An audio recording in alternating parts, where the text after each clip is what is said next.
America, France లాంటి చోట్లను, Germany లాంటి చోట్ల అధ్యక్ష తరహా పాలన ఉంటుంది. అక్కడ ప్రజల చేత ప్రత్యక్షంగా అధ్యక్షులు ఎన్నుకుంటారు. ఆ అధ్యక్షులు తన ప్రభుత్వాల్ని నడిపిస్తుంటారు. కాబట్టి అక్కడ మా పాలన అని చెప్పుకుంటారు.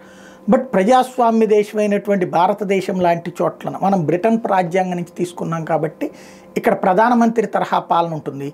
డూడు బసవన్న లాంటి వ్యవస్థ అధ్యక్ష స్థానంలో ఉంటుంది. కానీ ఒరిజినల్గా రాజ్యాంగం ప్రకారం అధికారాలు అధ్యక్షులకే ఉంటాయి. రాష్ట్ర స్థాయిలో వచ్చేటి గవర్నర్లకి చట్టబద్ధంగా, రాజ్యాంగబద్ధంగా అయితే వాళ్ళు ప్రతి డెసిషను కూడా ప్రభుత్వం తీసుకునేదానికి ఫైనల్గా అల్టిమేట్గా గవర్నర్ సంతకాలు ఉంటుంటాయి. అయితే పరిపాలన నడిపించేది ప్రభుత్వమే. ఇప్పుడు గవర్నర్ గారి బాధ చూడాలి. ఇదే జగన్ అధికారంలో ఉండగానే ఆయన గవర్నర్ అయ్యారు.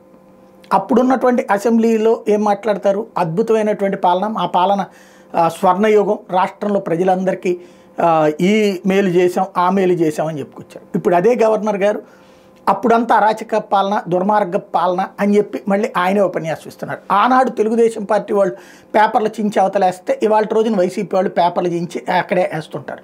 ఇద్దరూ అదే పోడియం దగ్గరికి వెళ్తారు, అక్కడే ధర్నాలు చేస్తారు, అక్కడే వేస్తుంటారు.